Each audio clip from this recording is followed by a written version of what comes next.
सिंध में अमन अमान जी सूरत हाल ते एक गिरोह ॿीहर सवाल उथण लगा आहिनि, पर हिन भेरे सवाल मुखालिफ धुर न पर हुकूमती धुर सां लाॻापियल MNA शहरयार महर उथारिया आहिनि। शिकारपुर मां चूंडियल क़ौमी असेंबली मेंबर जो चवणु आहे त केतिरनि ई थाणनि ते पुलिस नफ़री, गाॾियुनि ऐं ज़रूरी औज़ारनि जी खोट आहे, जंहिं सबबि पुलिस खां असराइती कार्रवाई जूं उमीदूं रखणु ॾुखियूं आहिनि। शहरयार महर मूजिब शिकारपुर ऐं कशमोर जा इलाइक़ा माज़ी में अग़वा जे वाक़िअनि सबबि सख़्त मुतासिर रहिया आहिनि, जिते हालतूं हिकु अग़वा जे वक़्त ते एतिरियूं ख़राब हुयूं जो उन्हनि इलाइक़नि खे चयो वेंदो हो।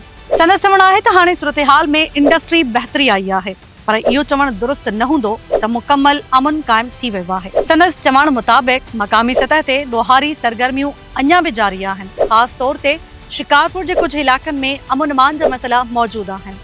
इन हवाले सां घरू खाते ऐं IG सिंध खे दरख़्वास्तूं कयूं वेयूं आहिनि त पुलिस जी खोट पूरी कई वञे ऐं थाणनि खे बुनियादी सहूलतूं फ़राहम कयूं वञनि।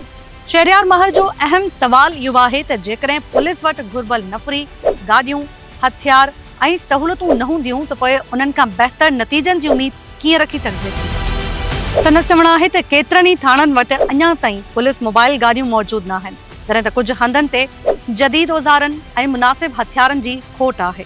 हू चवे थो त पुलिस अहलकारनि खे तरबियत ऐं वसीला फ़राहम करण खां पोइ ई उन्हनि खां जवाबदेही जो मुतालबो करणु घुरिजे। शहरयार महर जा बयान सिंध हुकूमत जी अमन अमान वारी पॉलिसी ते बि सवाल उथारनि था।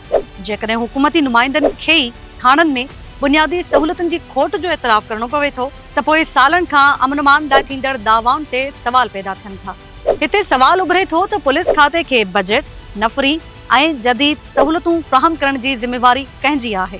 जेकॾहिं ॾोहारनि ख़िलाफ़ कार्रवाई लाइ पुलिस वटि वसीला ई न आहिनि त पोइ अमन क़ाइमु करण जो हदफ़ कीअं हासिल थींदो। शहरयार महर गढ़ी यासीन में बदमनी जो ज़िम्मेवार कुझु नाअहल ऑफिसर्स जी मुक़ररी खे बि करार ॾिनो आहे। संदसि चवणु आहे त हू इन मामले ते SP शिकारपुर सां बि ॻाल्हि ॿोल कंदो ऐं सूरतहाल जो जाइज़ो वठंदो। हाणे ॾिसणो इहो आहे त हुकूमत रुॻो दरख़्वास्तुनि ताईं महदूद रहंदी या वाक़ई थाणनि खे घुर्बल नफ़री, गाॾियूं ऐं जदीद सहूलतूं फ़राहम करे पुलिस खे मज़बूत बणाईंदी, जीअं शिकारपुर ऐं ॿियनि मुतासिर इलाइक़नि में मुस्तक़िल अमन क़ाइमु थी सघे।